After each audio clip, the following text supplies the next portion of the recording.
다리오가 자기의 뜻대로 고관 120명을 세워 전국을 통치하게 하고 또 그들 위에 총리 셋을 두었으니 다니엘이 그 중에 하나이라.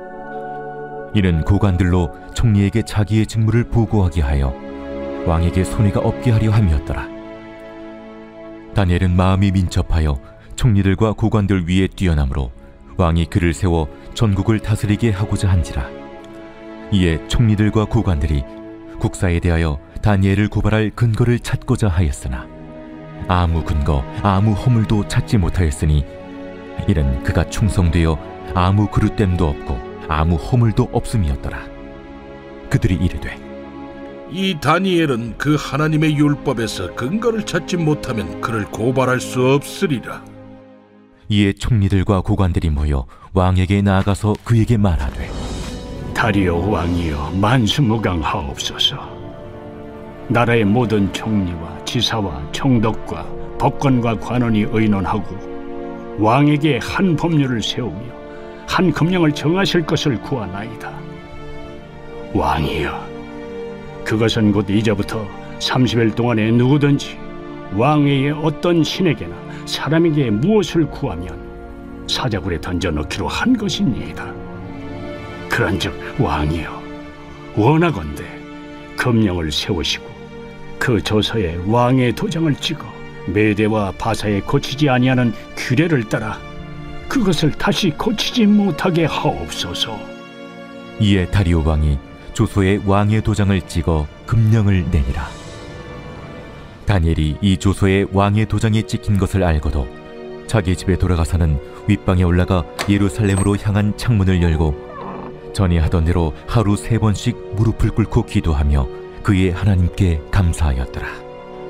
그 무리들이 모여서 다니엘이 자기 하나님 앞에 기도하며 간구하는 것을 발견하고 이에 그들이 나아가서 왕의 금령에 관하여 왕께 아뢰되 왕이여, 왕이 이미 금령에 왕의 도장을 찍어서 이제부터 30일 동안에는 누구든지 왕 외에 어떤 신에게나 사람에게 구하면 사자굴에 던져 넣기로 하지 아니하였나이까? 이 일이 확실하니 메대와 바사에 고치지 못하는 규례니라. 왕이여, 사로잡혀온 유다 자손 중에 다니엘이 왕과 왕의 도장이 찍힌 금령을 존중하지 아니하고 하루 3번씩 기도하나이다. 왕이 이 말을 듣고 그로 말미암아 심히 근심하여 다니엘을 구원하려고 마음을 쓰며 그를 건져내려고 힘을 다하다가 해가 질 때에 이르렀더라. 그 무리들이 또 모여 왕에게로 나아와서 왕께 말하되 왕이여, 메대와 바사의 규례를 아시거니와 왕께서 세우신 금령과 법도는 고치지 못할 것이니이다. 우리 할렐루야. 이 사자굴과 같은 이 시대에 이 다니엘과 같은 믿음을 지키며 그 어떤 공격에도 하나님께서 지켜주신다라는 믿음을 가질 때 하나님의 은혜를 입으며 기쁨이 되는 주님의 자녀가 될 줄 믿습니다. 하나님은 이 시대에도 이 다니엘과 같은 자를 찾습니다. 이스라엘 모든 백성이 포로로 끌려가게 되었고 이제 그들의 마음에 하나님 없다. 애굽에서 우리를 인도하신 하나님은 더 이상 우리를 인도하지 않으신다. 이제 우리는 끝났다. 이렇게 하고 있는 시대에 하나님은 다니엘을 통해 끝까지 믿음을 지키는 자의 삶을 보여주시면서 하나님께서 이 모든 일을 주관하신다는 사실을 우리에게 깨닫게 해주셨습니다. 그런 하나님이 지금 이 시대에 다니엘과 같이 어떠한 상황에도 하나님을 향한 믿음을 저버리지 않는 이 사람들을 찾고 계십니다. 이 엘리야 선지자가 정말 위대하고 대단한 선지자고 능력이 엄청난 선지자였지만 이 갈멜산에서 이 850명의 바알과 아세라 선지자를 다 몰살시킨 이후에 이제 그 악한 왕비였던 이세벨이 이 엘리야를 죽이려고 찾아다닐 때 이 마음속에 두려움이 찾아온 엘리야가 도망다니면서 하나님 앞에 왜 하나님 나만 남겨두십니까? 왜 홀로 이 고통을 당하게 하십니까? 이렇게 하나님 앞에 항변할 때 그럴 때 하나님은 이렇게 말씀하십니다. 열왕기상 19장 18절 그러나 내가 이스라엘 가운데 7,000명을 남기리니 다 바알에게 무릎을 꿇지 아니하고 다 바알에게 입맞추지 아니한 자니라. 이스라엘에 7,000명을 남겨두었다라고 하는 이 하나님의 말씀입니다. 지금 이 시대에도 세상에 무릎 꿇지 않는 그런 믿음의 사람이 있는 줄 믿습니다. 정말 하나님 앞에 무릎을 꿇은 사람은 세상 앞에 무릎을 꿇지 않게 됩니다. 세상이 아무리 무릎 꿇으려 애를 써도 하나님은 그를 들어 하나님이 살아계심을 모두에게 드러내시는 분입니다. 그런 하나님을 우리 예배 가운데 만나게 되시기를 축복합니다. 정말 다니엘에게 역사하신 하나님, 나의 삶 가운데도 역사해 주시기를 정말 소망합니다. 이제 바벨론 제국은 역사 속으로 사라지고 이 메대 바사 연합 왕국이 역사의 전면으로 부상했습니다. 이 오늘 본문에서 나오는 이 다리오는 메대 왕국의 이 왕으로 세워졌는데, 메대와 바사는 이 같은 민족 출신이기도 하고 같은 신을 섬기기 때문에 거의 한 나라라고 봐도 무방합니다. 게다가 바사의 왕인 이 고레스와 다리오는 이 친인척 관계인데,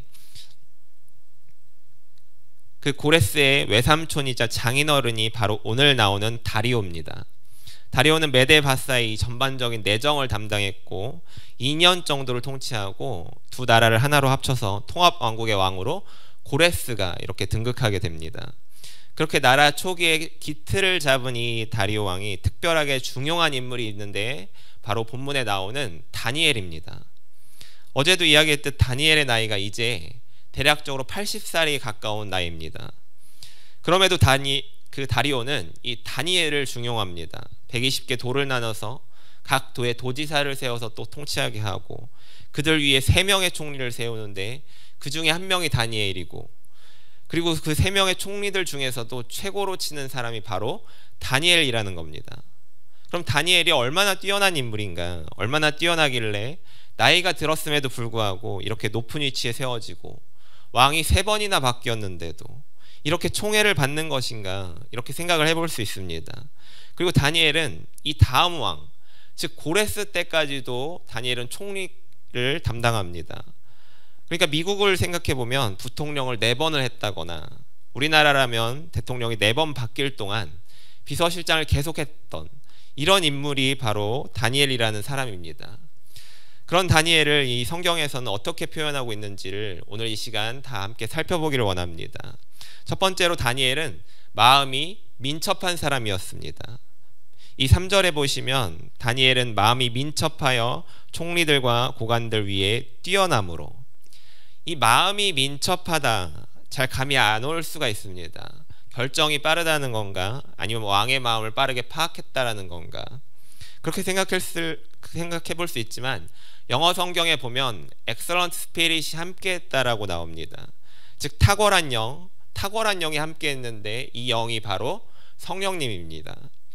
다니엘은 성령님과 함께했다라고 하는 겁니다. 성령님과 함께할 때 계속해서 내 마음속에 어떻게 행동해야 되고 어떤 말을 해야 되는지를 알려주시기 때문에 그 어떤 일을 맡더라도 사람이 생각하고 결정하고 행동하는 것보다 더 합리적인 움직임을 보여준다라고 하는 겁니다. 이 민첩하다라는 건 재빠르고 날쌔다라는 의미가 있는데, 마음이 재빠르고 날쌔다라는 건 마음을 하나님께서 이끄시기 때문에 그 누구보다 재빠르고 날쌔게 이 왕이 원한 결과에 도달하게 된다라는 겁니다. 그래서 왕은 이 다니엘의 말을 신뢰했고 그를 중요한 위치에 세우게 된 겁니다. 두 번째로는 아무런 허물이 없었습니다. 본문 4절에 보시면 아무 근거, 아무 허물도 찾지 못하였으니, 다니엘의 위치가 지금 어떤 사람입니까? 왕의 바로 다음입니다. 그렇다면 수많은 사람들이 다니엘의 이 환심을 사기 위해 엄청난 선물을 보내기도 하고, 이 엄청난 선물들 가운데 값나가는 것 몇 개만 자기가 그냥 취해도 그냥 노후를 아주 편안하게 보낼 수 있는 그런 상황입니다. 그냥 보내는 선물뿐만 아니라 이제 노골적으로 청탁을 위한 뇌물들까지도 굉장히 많이 보냈을 겁니다. 그냥 보내는 선물뿐 아니라 청탁까지. 이 다니엘의 집무실의 문은 문지방이 닳도록 많은 사람들이 드나들었을 겁니다. 그런데 다니엘은 이와 같은 상황 속에서도 허물이 없었다고 하는 겁니다. 다니엘의 허물을 찾고자 이런 사람들이 다니엘이 높은 위치에 오르자 시기하고 질투했던 사람들입니다. 그런 사람이 다니엘의 허물을 찾고자 할 때 다니엘의 어린 시절부터 시작해서 굉장히 꼼꼼하게 그 허물들을 찾았을 건데 그 아무 허물도 찾을 수 없다라고 이렇게 하는 건 정말 다니엘이 하나님 앞에 정말 깨끗하고 청렴하게 아무런 허물도 있지 않았다라고 하는 겁니다. 하나님이 쓰시는 사람은 정말 하나님 앞에 정직한 사람을 쓰십니다. 사도행전 5장에 보면 초대교회 아나니아와 삽비라 사건이 나옵니다. 이 부부가 모든 소유를 팔아 다 가져와야 했지만 그 소유 중에 얼마를 감추었고 이는 성령을 속이는 일이 되어서 하나님의 심판으로 죽게 되는 일이 발생합니다. 하나님은 우리의 모든 것을 아시기에 속일 수가 없는 분입니다. 그렇게 정직은 하나님께서 쓰시는 사람의 정말 중요한 성품 가운데 하나입니다. 세 번째로는 다니엘은 충성된 사람이었습니다. 본문 4절에 보면 이는 그가 충성되어, 고대 시대에 많이 일어나는 사건 중에 하나가 반역 그리고 배반입니다. 그리고 왕이 신뢰해서 높은 위치에 올린 사람들 중 하나의 배반으로 왕이 바뀌거나 이 왕조가 바뀌는 일들이 발생합니다. 그런데 다니엘의 위치도 조금만 마음을 이렇게 바꾼다면 이 왕의 위치에 자기가 올라가려고 하는 생각을 품게 될 수 있는 그런 위치입니다. 그렇지만 다니엘은 하나님 앞에 충성된 모습으로 왕 앞에서도 충성했습니다. 무슨 일을 맡겨도 그 맡은 일에 성실하게 최선을 다했습니다.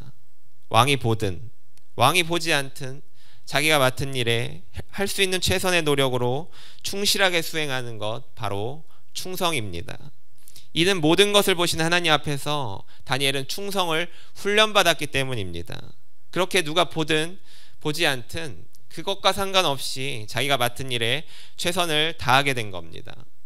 여러분, 마태복음 25장에 보시면 우리가 잘 알고 있는 달란트 비유가 있습니다. 그 달란트 비유에서 두 종은 칭찬을 받습니다. 그 주인이 이르되 잘하였도다 착하고 충성된 종아, 내가 적은 일에 충성하였으며 내가 많은 것을 내게 맡기리니 내 즐거움에 참여할지어다. 그런데 마지막 한 달란트 받은 사람은 책망을 받습니다. 그 이유가 주인이 떠나 있는 동안 자기가 할 수 있는 최선을 다하지 않았다라는 겁니다. 즉 누가 보든 누가 보지 않든 하나님께서 나를 보고 계심을 믿으며 맡은 일에 최선을 다하는 것, 이것이 바로 충성입니다. 네 번째는 다니엘은 기도하는 사람이었습니다. 본문 10절에 보시면 예루살렘으로 향한 창문을 열고 전에 하던 대로 하루 3번씩 무릎을 꿇고 기도하며 그의 하나님께 감사하였더라. 여기서 중요한 사실은 전에 하던 대로 했다는 겁니다. 다니엘은 매일매일 하나님 앞에 기도하고 하나님의 응답을 구하는 사람이었습니다. 다니엘은 기도에 습관이 잡힌 사람입니다. 많은 이 그리스도인들이 기도의 습관을 잡는 것을 굉장히 힘들어합니다. 어려움이 있고 좀 힘든 일이 있으면 나와서 간절하게 기도하고, 그런데 평소에 아무런 일이 없을 때 나와서 기도를 잘 하지 않습니다. 기도는 계속해서 나의 우선순위에서 조금씩 뒤로 밀려납니다. 그러나 다니엘은 그 어떠한 순간에도 기도를 우선했습니다. 지금 자기가 기도하는 모습을 보고 누군가 이 모습을 보고 고발을 하면 사자굴에 들어간다는 사실을 다니엘은 알고 있었습니다. 그럼에도 다니엘은 망설이지 않고 기도했습니다. 그리고 기도의 내용이 어떤 내용입니까? 바로 하나님 앞에 감사하는 내용입니다.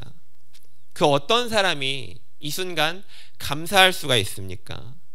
다니엘이 감사할 수 있었던 건 이런 순간에도 나를 지켜주실 이 하나님의 신실하심을 다니엘은 믿었다라고 하는 겁니다.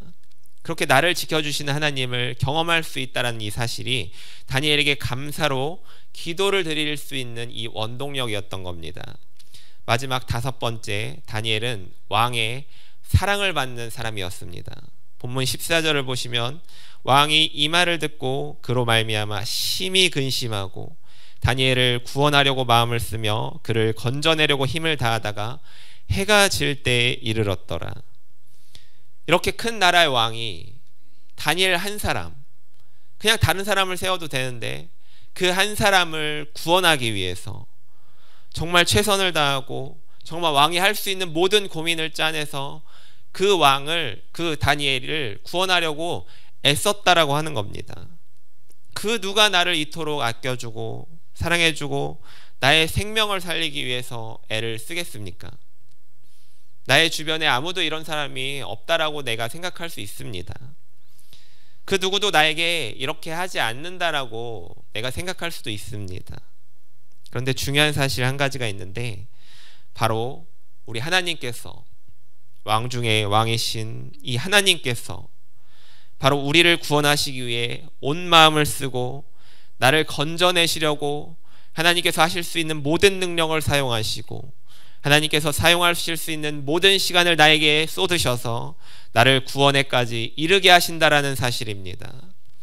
이 엄청난 하나님의 사랑, 온 천지 만물을 만드신 그 위대하신 하나님께서 나라는 존재를 이와 같이 생각하신다는 사실이 얼마나 나의 마음을 감동케 합니까?